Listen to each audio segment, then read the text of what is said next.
Y para mí es interesante ver el rol que tuvo Juana Manuela Gorditi, porque yo creo que ella es fundadora de las leyendas andinas, incluso maestra de Ricardo Palma. Ella fue una persona muy importante para construir el centro cultural que le dio espacio a las mujeres peruanas para poder producir y entrar en ese campo de una nación imaginada donde todos somos hermanas, hermanos, hermanes. Estas veladas literarias, donde creo que se creó un espacio sumamente importante para que estas escritoras puedan entrar en el espacio cultural desde lo privado, doméstico, hacia afuera, ¿no?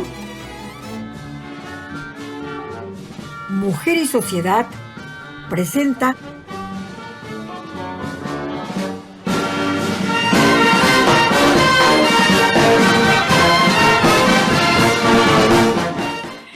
Hola amigas, amigos y amigues, es un gusto tenerlos otro día más con nosotros. Hoy día viernes 17 de julio, se nos acerca 28 de julio, y estamos con nuestra queridísima amiga y escritora, literata, cinéfila del mundo latinoamericano y mundial, es Rocío Ferreira. Es una destacada académica, como ustedes saben, ya la hemos entrevistado el año pasado. Es escritora, ensayista y crítica literaria peruana, reconocida internacionalmente por sus investigaciones sobre la literatura latinoamericana, por los temas de género y los temas de memoria. Trabaja mucho con las mujeres del 18, con las mujeres del 17 y también está entrando con las mujeres del 20. Acá está Rocío presentando su último libro, que es un boom, que la próxima semana también se va a presentar acá en Lima. Ella acaba de llegar de Estados Unidos y nosotras la hemos chapado en el aeropuerto para que converse con nosotras. Estamos en la conducción del programa con Zoila Hernández y quiero hacerles recordar que en Bicentenarias queremos la igualdad real de todas las mujeres en este Perú, donde nuestras abuelas, tatarabuelas, bisabuelas soñaron y lucharon para que nosotros seamos libres y con derechos de ciudadanía. Bueno, estamos en el programa nuevamente con Zoila Hernández y ahora tenemos a Rocío Ferreira, peruanísima, 100% limeñísima también, aunque no sé dónde ha nacido, pero supongo que es limeñísima también, ¿no? Hola Rocío, ¿cómo estás? ¿Bajaste del avión y...? Hola Zoila, ¿cómo estás? Es un gusto estar aquí nuevamente contigo en tu programa que es tan importante e interesante para divulgar todo lo que hacemos, para poner sobre la mesa los temas de género y muy contenta de haber literalmente recién aterrizado y estar aquí contigo. Sí, tú estás presentando tu último libro, ¿no? Tu libro que se llama De las veladas literarias. Me gustó mucho el título, dicho sea de paso, ¿eh? ¿Cocinas? Qué interesante. Ahí está el libro. ¡Oso! ¡Qué bueno! Déjalo ahí para leerlo. Ponlo para leerlo, ahí mismo, ¿no? El libro se llama De las veladas literarias de Lima, 1876-1877, y hubieron más 1800 a la cocina ecléctica, mujeres, nación, cultura en el Perú, decimonónico. Fantástico, Rocío, me alegra muchísimo. Estaremos la próxima semana, creo que es en el Virrey que lo presentas, ¿no? Sí, correcto. La presentación va a ser el martes 21 de julio a las 8 de la noche en la librería El Virrey y me va a acompañar Yolanda Westphalen y Fernando Carballo en la presentación del libro. Qué bueno. Hoy qué bueno con Yolanda Westphalen, sanmarquina 100%, y ahora está bien metida en temas de género.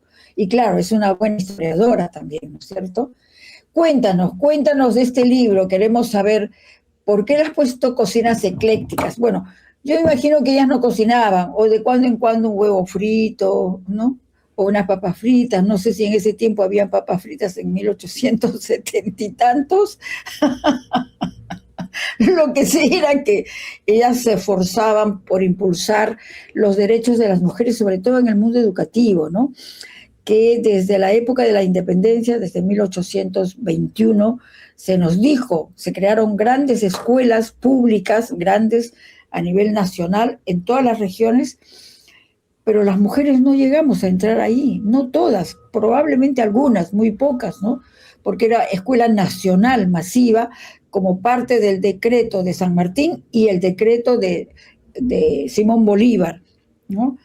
Y claro, en los conventos sí se leía, porque las mujeres, hubieron monjas muy rebeldes que participaron apoyando, cosiendo uniformes para los soldados contra las guardias españolas que se enquistaron en el Perú. Ellas en las noches tejían, estaban las prostitutas, estaban todas las mujeres metidas cosiendo y parchando y remendando zapatos, blusas, pantalones de todas las guerrillas de San Martín y de Bolívar, ¿eh? Yo me quedé admirada. Eso lo ha trabajado Rosas, la historiadora Rosas, muy, muy bueno. Cuéntanos Todas ahora, las ¿qué hacían? Rabonas. Sí, Claro, Por de las Rabonas fue súper importante. Bueno, te cuento primero del título, que me has preguntado sobre el título del libro. Claro, como es un libro académico es un poco largo, pero de las veladas literarias de Lima 1876-1877 se refiere a un compendio que salió en 1890 sobre 10 veladas literarias que se hicieron en la casa de la escritora Juana Manuela Gorditi durante esa temporada. Por eso que ella está era el título argentina, ahí. Goretti era argentina, ¿no? Correcto. Y la otra parte del título, La cocina ecléctica, también Juana Manuela publicó un libro al final de su vida que se tituló Cocina Ecléctica, donde reunió a todas las mujeres con las que había hecho intercambio cultural en el salón literario, pero no solo ellas, sino también de Latinoamérica y algunas que vivían en Europa. Entonces ahí está el título de esos dos títulos de ella. Y luego, porque es el momento en que entran las mujeres, en el momento de formación de la nación y cómo a través de la cultura traen a hablar sobre temas muy importantes de los que no se hablaba, ¿no es cierto? Entonces, el libro está abocado a esa parte final de la vida de Juana Manuela Gorditi, porque ella fue una persona muy importante para construir, digamos, el centro cultural que le dio espacio a las mujeres peruanas para poder producir y entrar en ese campo, ¿no?, de una nación imaginada donde todos somos hermanas, hermanos, hermanes, y la verdad no era así. Entonces, cuando ella vino al Perú varias veces, hizo muchos viajes, ¿no? Y pasó más o menos 30 años interrumpidos porque ella es salteña, ¿no?, de la parte andina de Argentina, y ella vivió en Salta, en Tarija, llegó a Jujuy, a Bolivia, ahí tuvo una relación amorosa con un dictador Belzú, llegó a Arequipa y se quedó en Lima con sus hijas, y ahí ella abrió una escuelita y también invitó a todos los estadistas que eran escritores de esa época, del siglo XIX, ¿no? Los compañeros de Ricardo Palma, de La Bohemia, del Tiempo, todos se reunían en su casa a hablar sobre literatura, cultura, y así las mujeres peruanas empezaron a leer sus primeros escritos, sus poemas, sus ensayos. En esa época trabajaban mucho con las leyendas andinas, con las tradiciones, entonces todas tuvieron la oportunidad de presentar lo que escribían en esos salones literarios. Y luego, ¿no?, ella, bueno, ya tiene una producción impresionante de literatura. Yo me he concentrado en el trabajo peruano de ella para ver también cómo se crean lazos horrorales con las escritoras peruanas y cómo cada escritora también va a ir creciendo y va a ser también un intelectual de primera, ¿no? Porque en ese salón literario una persona que iba todo el tiempo, tocaba el piano, leía sus ensayos filosóficos, era Mercedes Cabello Carbonera, por ejemplo, ¿no? Pero también habían un montón de jóvenes poetas que participaban ahí. También llegó Florinda Mato de Turner, y muchas otras, Teresa González de Fanning, y cantidad de escritoras que están aquí en el Elvira libro. García García también. Elvira García García, sí, también como educadora, ¿no? Entonces, lo que yo hice en la primera parte fue de ver cuáles de las autoras que habían participado en este salón literario también mandaron una receta para Cocina Ecléctica, porque Cocina Ecléctica es un libro muy bonito. Aparte de que las recetas son buenas, y no creas que no solo hacían papas fritas, también cocinaban y tenían sus buenas recetas, ¿no? Entonces, por ejemplo, esas recetas tienen historias muy bonitas, muy interesantes. Clorinda Mato habla de los curas, ¿no? En una receta para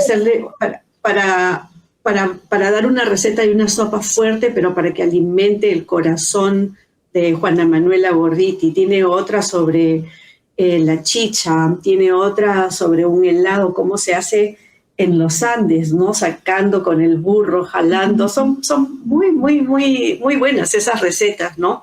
Mercedes Cabello también tiene sus recetas. Tiene una sobre las aceitunas moquehuanas, tiene una sobre una corvina muy rica que le hemos preparado esa receta porque... ¿Tú la has preparado la sí, receta? la he preparado, he probado esas recetas. Sí. Y entonces, Juana Manuela Gorditi reúne a todas estas mujeres y hay muchas historias, ¿no? Pero bueno, de las peruanas participaron Clorinda Mato, Mercedes Cabello Carbonera, Teresa González de Fanning, y también participó la escritora arequipeña María Nieves y Bustamante. Entonces, la segunda parte de mi libro, me encargo de cada una de estas escritoras para ver qué hicieron, cómo entraron al discurso de la nación, ¿no? Con sus ensayos, con sus novelas, cuentos, leyendas, y qué mensaje querían dar, porque en ese momento se estaba construyendo la nación peruana, ¿no? Y a pesar de que la independencia fue en el 1821, no tuvimos una abolición de la esclavitud, por ejemplo, hasta 1853 y aún así continuaba. Entonces, en estas historias que escriben nuestras narradoras, poetas, ensayistas, vemos cómo quieren ser inclusivas y hablar de los sujetos marginados de esta nación imaginada, ¿no? Que está en construcción. Y para mí es interesante ver el rol que tuvo Juana Manuela Gorditi, porque yo creo que ella es fundadora de las leyendas andinas, incluso maestra de Ricardo Palma, ¿no? Porque la primera leyenda que ella escribió, titulada La Quena, fue súper importante y salió en serie en 1851. Entonces, Ricardo Palma escribe Amor de Madre, basada en esta leyenda, y después Clorinda Mato también, y todas las escritoras escribieron textos de este tipo, ¿no? Que se llamaron leyendas. Bueno, después Ricardo Palma va a escribir sus tradiciones, claro, súper importantes, y también las escritoras van a escribir, como Clorinda Mato, tradiciones cusqueñas, por ejemplo, ¿no? Pero es todo a partir de este círculo, ¿no? Estas veladas literarias, donde creo que se creó un espacio sumamente importante para que estas escritoras puedan entrar en el espacio cultural, desde lo privado, doméstico, hacia afuera, ¿no? Ese espacio les permitió hacer mucho. Entonces yo creo que es importante reconocer la labor de Juana Manuela Gorditi y de todas nuestras escritoras, por supuesto. Y muchos de los textos que recopilé, yo hice mucho trabajo de archivo. Pasé muchos años en bibliotecas del Perú, de Argentina, de Chile, también de Europa, porque, bueno, muchos de los periódicos dirigidos por las mujeres estaban incompletos, o incluso un periódico tan importante que dirigió Clorinda Mato de Turner en los 90 del siglo XIX, ¿no? como el Perú Ilustrado, no lo teníamos completo en la Biblioteca Nacional, pero sí estaban las otras partes faltantes en la Biblioteca de Santiago de Chile, por ejemplo, ¿no? Ah, mira, ve. Entonces, para mí es súper importante también el rol de Clorinda Mato como periodista, porque creo que la conocemos como autora de Ave sin Nido, que es un libro fundacional que muchos lo leíamos en los colegios antiguamente, no sé ahora, espero que continúe leyéndose, pero ella tiene una obra vastísima también como periodista, ¿no? Porque dirigió Clorinda varios Mato, periódicos. claro, porque Terna. intercambiaba con revistas argentinas también, pues, ¿no? Tenía Claro, mucha claro, porque relación. bueno, ella terminó su vida en Argentina, también porque ella era una activista política, una cacerista férrea, ¿no? Férrea, y cuando Sí, entró Nicolás de Piérola a la presidencia, tuvo que salir su casa, ¿no? Y su imprenta fue incendiada y ella se tuvo que ir en el barco Maipú en la noche, vía Chile y llegó a Argentina donde terminó sus días allá, ¿no? así es. Entonces, Y, sí, o sea, todas estas escritoras tienen unas historias fascinantes, pero además son intelectuales orgánicas, ¿no? Que pensaban mucho lo que estaba sucediendo desde las posibilidades de su punto de enunciación de una mujer del siglo XIX, ¿no? claro. Bueno, fueron mujeres privilegiadas por miles de razones y Clorinda Mato de Turner, lo interesante también es que en muchas situaciones le ayudó bastante ser de Turner, ¿no? Porque era el apellido inglés de su marido. Y con eso ella aguantaba un poco todos los vendavales, sobre todo que la iglesia estaba contra ella.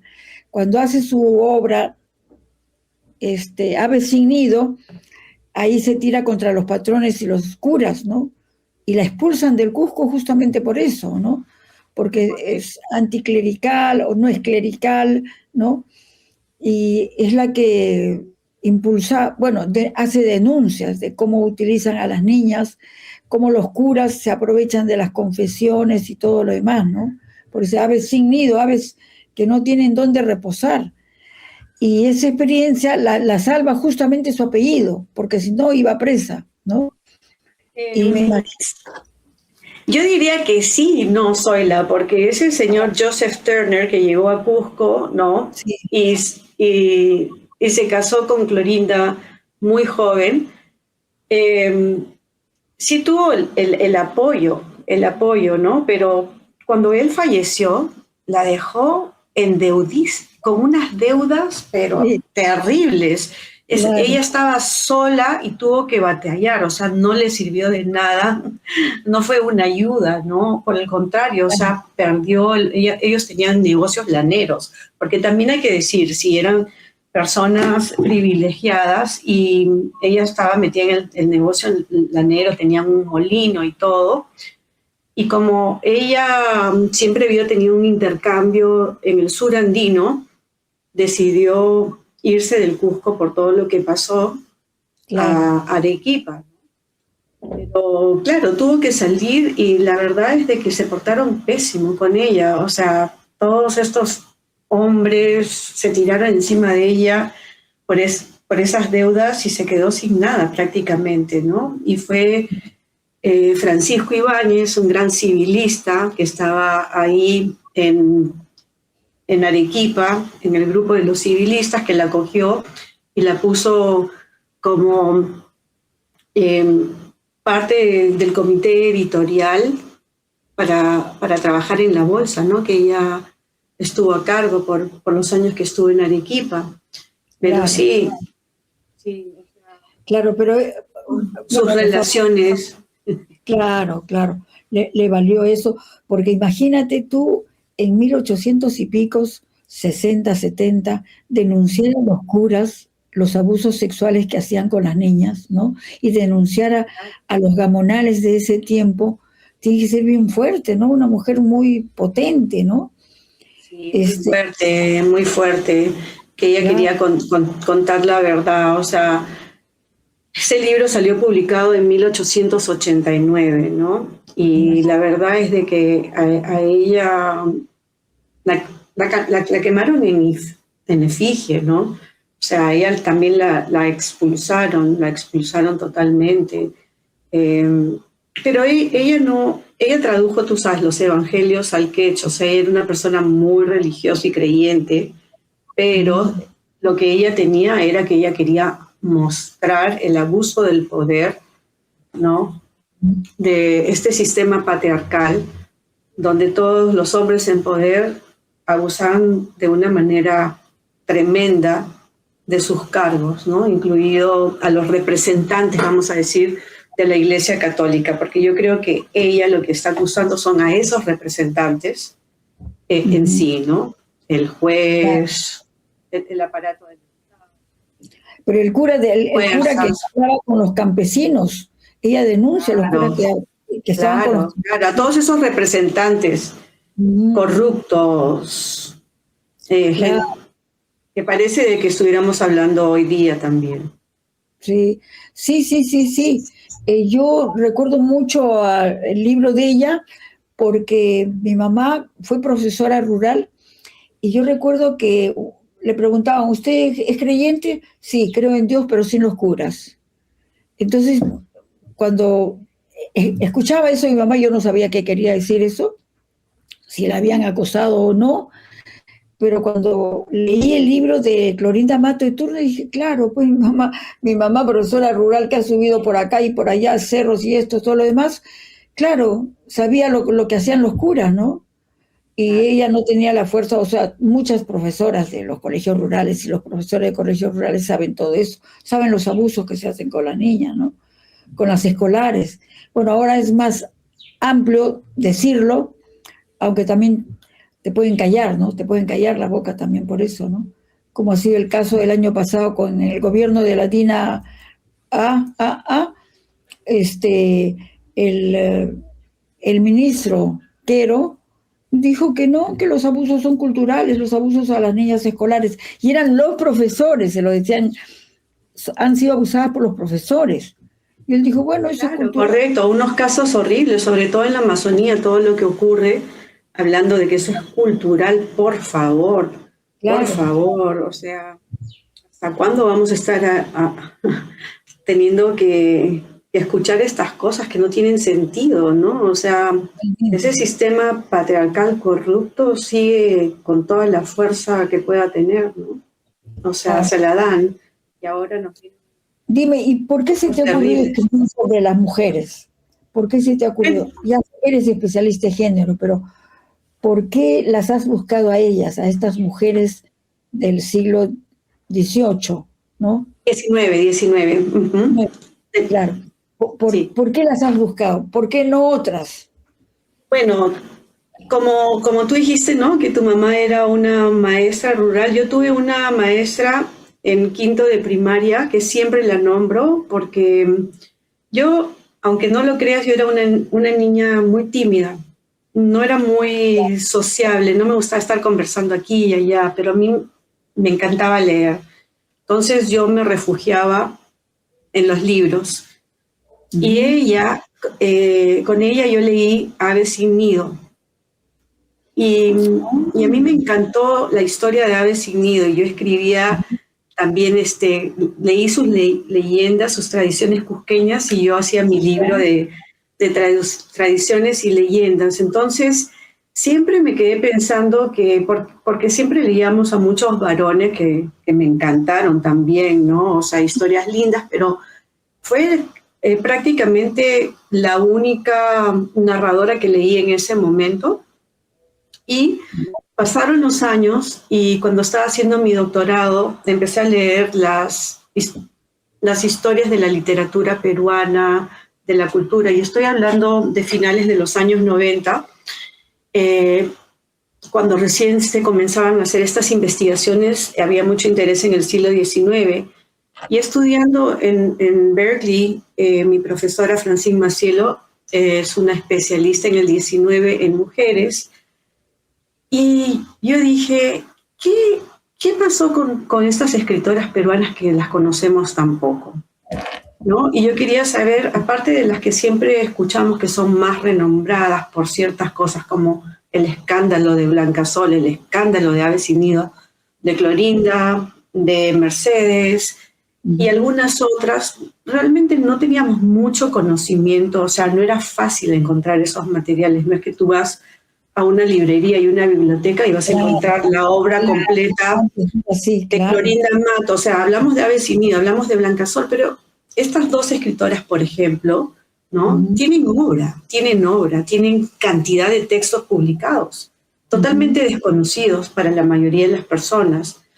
Y yo quería leer, saber más qué habían escrito, cuáles eran sus intereses, y fue por eso que empecé a hacer estas investigaciones en los archivos, viendo los periódicos que ellas habían publicado en el siglo XIX, porque Juana Manuela ya publicaba La Alborada del Plata, por ejemplo, desde más temprano. Ella era un poco mayor que las escritoras peruanas, por eso que creo que definitivamente fue como, ellas le dicen madre, ¿no? Una madre maestra y amiga, ¿no? Ese rol es el que yo apunto, porque me dio la curiosidad de ver qué contactos habían tenido y cómo habían escrito tantas cosas y habían estado acalladas por mucho tiempo. O otra cosa era de que no se valoraban porque como estas leyendas son románticas, ¿no? Costumbristas, no están bien escritas,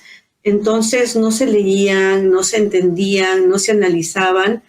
Y yo encontré que más allá del lado estético o el gusto personal, que habían mensajes muy importantes, ¿no? Que no se habían leído, no se habían cuestionado, no se les había dado ninguna importancia en ese momento cuando yo empecé a hacer este trabajo, porque ha sido un trabajo de muchos años y que toda esa investigación fue hecha a finales del siglo XX.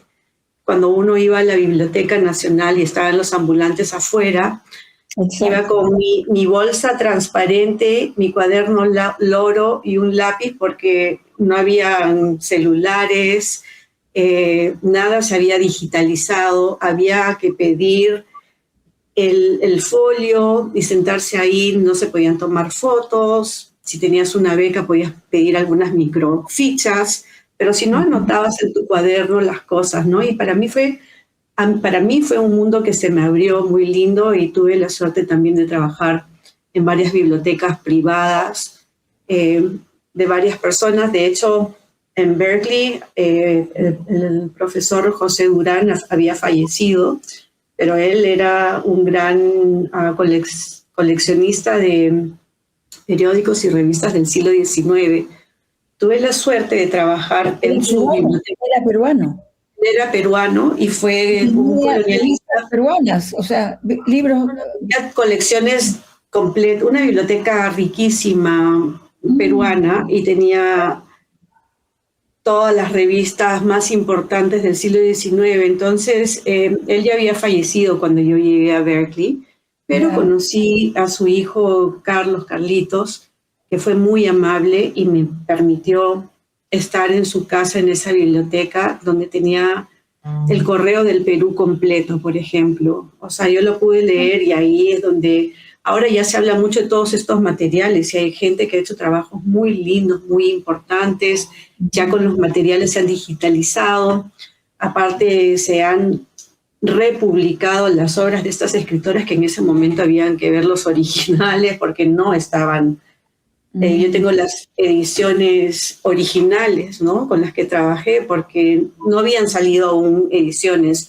Ahora, esa editorial MYL, que ha publicado mi libro, se ha dedicado a sacar estos textos fundamentales del siglo XIX, ¿no? Y bueno, y ya hay acceso a todo esto de otra manera, ¿no? Pero estamos hablando de una época en que había que descubrir, mira, por ejemplo, cuando yo descubrí el periódico para mí, ¿no? Es mi descubrimiento, o sea, quizá otra gente lo conocía, pero digo, para mí fue hermoso ver, por ejemplo, que Lastenia Larriba de Iona, ¿no? Una escritora bastante conservadora, tenía un un semanario muy importante, Arequipa Ilustrada, ¿no? O sea, habían también diferentes corrientes, no es que todas eran como así, tenían la misma ideología, la misma manera de pensar, ¿no? Están escritoras que son conservadoras, unas más progres y unas que son activistas, otras que no, ¿no? Entonces, para mí fue todo un descubrimiento ver que había tanta producción desconocida. Y en este libro no he incluido todas, como te digo, lo he estructurado alrededor del rol fundamental de Juana Manuela Gorditi en las veladas literarias y la cocina ecléctica, y la segunda parte, aquellas escritoras peruanas que dieron sus recetas para esta cocina ecléctica son las que hacen parte del libro. De esta publicación. Excelente. Quiero preguntarte también, tú dices que eras tímida de pequeña y eso te ayudó a enfrascarte en la lectura, ¿no? Es buena la timidez por ese lado. Yo también era tímida y leía, ¿no? Me gustaba mucho leer. Entonces, fíjate que es una cualidad que se debía aprovechar siempre, ¿no? Si ve a una chica tímida, ¿qué importa? Hay que darle la lectura, publicaciones, claro. Y ahora gracias a tu timidez eres una gran investigadora, eres una investigadora casi internacionalista, ¿no? En USA y acá. Pero quería preguntarte, ¿por qué tú como profesora universitaria en Estados Unidos, y casi toda la gente que va a Estados Unidos, casi todas las peruanas literatas y científicas en general que viajan por otros lados, por Estados Unidos y Europa, ¿por qué publican siempre? ¿Por qué ahora que es obligatorio a nivel nacional en Perú, bueno, y en América Latina, pero en Perú en específico, las y los profesores investigan, pero no publican? ¿A qué crees que se debe eso? Pero eso me lo respondes después. Vámonos a una pausa.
Bueno, estamos con Rocío Ferreira, que nos está contando su última publicación, que va a ser presentada el martes 21 a las 7 de la noche en la librería El Virrey. Bueno, querida amiga, te decía, ¿por qué la mayor parte de investigadores y no investigadores, trabajadores de las ciencias, trabajadores de las artes y la literatura, que están en Europa y están en Estados Unidos, ¿por qué publican siempre? Tú estás publicando casi todos los años, ¿ah? ¿A qué se debe eso? ¿Y por qué acá en el Perú también? Yo sé que hay profesores y profesoras investigadoras, sobre todo mujeres, no publican mucho o cuesta, no sé cuál es la traba. Supongo yo que es más costoso, que no hay impulso, pero dime tú lo tuyo. Bueno, para mí es muy importante siempre estar actualizada, continuar las lecturas, sobre todo al ser profesora académica, directora del Departamento de los Estudios de la Mujer y Género en Chicago, quiero que mis clases siempre sean interesantes, que los estudiantes aprendan de la teoría, de la literatura. Yo soy de estudios culturales, entonces trabajo con cine, literatura y cultura. Y para mí es importante estar siempre leyendo y manteniéndome lo más actualizada que puedo dentro de las posibilidades, porque también con todo el trabajo que tenemos encima, los docentes y trabajo administrativo, se vuelve cada vez más difícil, ¿no? Entonces creo que es una manera para mí de acercarme a los textos y a la cultura que tanto quiero latinoamericana, porque yo trabajo con la cultura latinoamericana, ¿no? Y es una manera de estar cerca de este espacio, que es un espacio que uno lleva en el corazón finalmente, no importa dónde esté uno, ¿no? Y yo creo que es la manera de poder tener esa comunicación, de continuar ese diálogo. Pero tienen facilidades, tienen más facilidades que los de acá. Bueno, yo creo que todo depende, porque como en todos los lugares, yo creo que acá también se publica mucho dependiendo en qué universidad estás, qué facilidades tienes y qué requisitos también tiene tu cargo, ¿no? Porque los cargos también demandan de que uno esté activa como investigadora y que tenga un número de publicaciones. Entonces, yo acá veo también gente que es muy activa con publicaciones maravillosas, un trabajo de primera que se hace. Y yo te puedo hablar, o sea, mi experiencia es prácticamente fuera del Perú, como intelectual, como docente, y en Estados Unidos por lo menos te puedo contar de que hay diferentes tipos de universidades. Hay universidades que son universidades de enseñanza, hay universidades intermedias que tienen investigación y enseñanza, y unas que te abocas a la investigación. Entonces, dependiendo en cuál universidad estás, vas a tener más o menos recursos y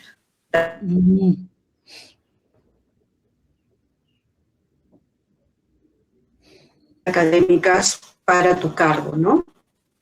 Hay una serie de cosas, y aparte del deseo y todo lo que involucra el tiempo y todo eso.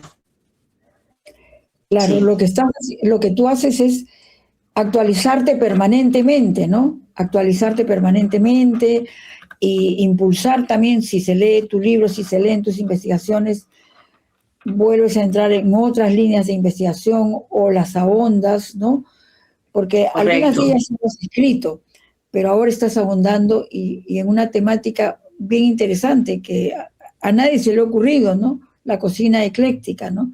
Podría haber sido la cocina cusqueña, la cocina no sé cuántos, o la cocina argentina, pero probablemente en esa comunión de mujeres se intercambiaban recetas que cada una poseía, ¿no? Probablemente. Sí, sí, y justamente quise, como te comentaba anteriormente, usar estos dos textos que son eclécticos también, porque no estoy usando una novela, estoy usando textos que son abiertos, que dan más posibilidades, porque quiero que se vea la posibilidad de producir discursos, ideas con otros materiales, ¿no? Y ecléctico lo uso en este libro porque mi aproximación es decir de que la escritura de estas mujeres intelectuales fue ecléctica. O sea, que habían diferentes tipos de hablar, de poner sus ideas al frente y hablar de cosas muy difíciles, ¿no? Como era la situación a través de los indígenas, pero a través de la situación de los indígenas pues se podía hablar de la situación de las mujeres, ¿no? Era como que daba un pie para hablar de lo otro, y también incluyen a otros sujetos marginados como es la comunidad negra peruana, que se hablaba muy poco en esa época, ¿no? Claro. Y se mencionan, claro, con algunos rasgos positivistas, porque es el siglo XIX, entonces, como decía George Lucas, hay un máximo de conciencia posible. Entonces no podemos leer con ojos del siglo XXI, hay que entender ese máximo de conciencia posible que existe en el siglo XIX, ¿no? Y darse cuenta de que es valioso, porque dentro de esa posibilidad que tenían en ese momento, se estaba haciendo algo, se estaba dando un mensaje importante, ¿no? Claro, además eran mujeres contestatarias, contestatarias con los gobiernos existentes, ¿no? Todas ellas eran contestatarias. Es por eso que la han tenido guardadas oficialmente, también ellas han estado guardadas, y poco a poco las contestaciones del inicio del siglo XX las comienzan a sacar poquito a poco, ¿no? Y como eran mujeres muy educadas para el tiempo y contestatarias y todo lo que tú señalas, comenzaron a poner a muchos colegios nacionales los nombres de estas mujeres, ¿no? Es contradictorio también, pero bueno, para decir que habían también mujeres. Bueno, eso fue gracias al voto femenino, ¿no? En 1910, 1920, ¿no? La irrupción de las... También como 1953, en el Perú es muy tarde el voto de la... Totalmente, totalmente. Tardísimo tuvimos el voto, ¿no? Pero bueno, también creo que empujó el hecho de que algunas mujeres participaban en políticas contestatarias. Bueno, Magda Portal, que se metió al APRA y luego salió, y ella era contestataria. Claro, y quería... ella sí fue una gran luchadora y activista, Claro, por esos derechos ya más concretos, digamos, claro, para las mujeres, ¿no? claro. Sí.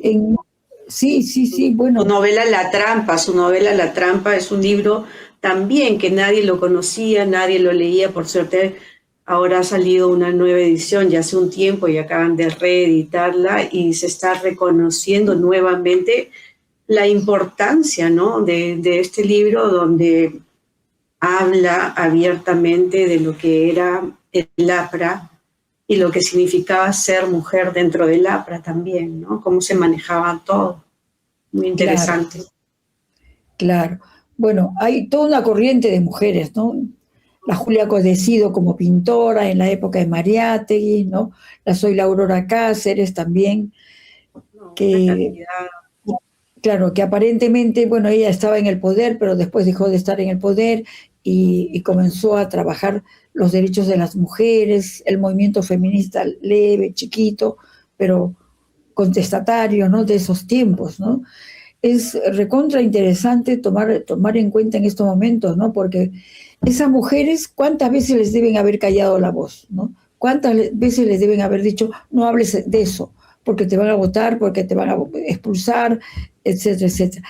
Lo que está pasando ahorita, lo que se repite acá. No, O sea, los derechos conquistados por todas esas mujeres. Es gracias a todas esas mujeres y a todas las que tú has escrito que la educación para las mujeres se hizo pública, se hizo nacional, se hizo exigente, ¿no? Pero ahora, si tú sigues eh, exigiendo más derechos, mira, lo único que falta es que te caiga en la boca y que venga la policía y te lleve sobre pretexto de algo, no presa, pero sí al calabozo un día o a la comisaría donde te la pasas todo el día defendiéndote y no resulta para nada, ¿no?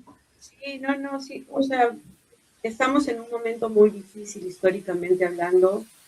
A Eh, nivel mundial. no, a nivel mundial, ¿no? Porque estamos así, hemos regresado a un fascismo de que está quitando los derechos ganados en tanto tiempo, en que todo, nada tiene sentido, ¿no? Y se están normalizando estos actos corruptos que no tienen sentido ninguno.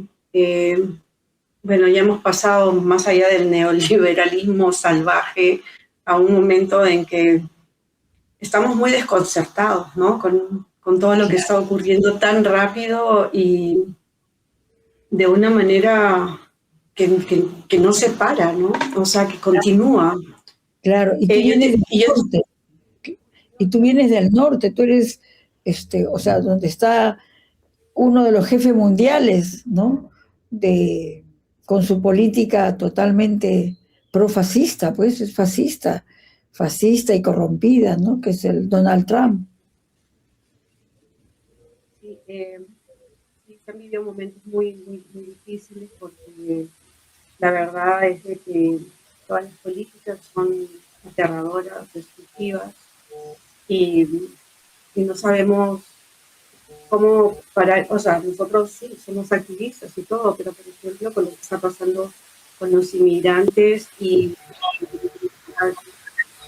se está matando gente o llevando a campos de concentración, porque no se puede nombrar de otra manera los centros de detención, que son corporaciones de mucho dinero, ¿no? Donde les pagan por cabeza, desafortunadamente. Es muy triste todo lo que estamos viendo hoy en día, y actúan sin impunidad, ¿no? Porque tienen respaldo para hacer lo que están haciendo, que es totalmente ilegal, inhumano y todo. Pero regresando al siglo XIX, o sea, te quería comentar, ¿no? O sea, lo que pasa también ahora con las mujeres, pero un caso que a mí me afectó mucho cuando era chica, fue leer Blancasol de Mercedes Cabello y Carbonera, y luego con las investigaciones que continuaron y con las publicaciones de fin de siglo, ¿no? Aprender de que ella siempre se enojaba mucho y le empezaron a llamar sus mismas compañeras una escritora beligerante, ¿no? Beligerante porque subía el tono y era cada vez más combativa. Y los padres, la madre de Mercedes decidió realmente que ya era demasiado, y la pusieron en un centro mental de salud, o sea, en Larco Herrera, ¿no? Donde ahí terminó sus días, para que luego, con los años, se descubre de que ella lo que tenía era una sífilis avanzada, que se le había contagiado el marido, ¿no? Y la llamaban loca, beligerante, o sea, la metieron en el manicomio, a una escritora brillante, una intelectual filósofa que hizo tanto.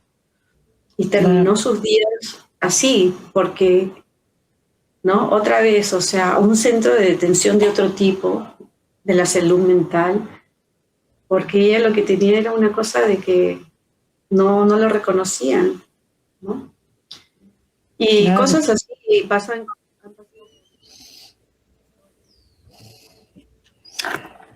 de la noche a la mañana,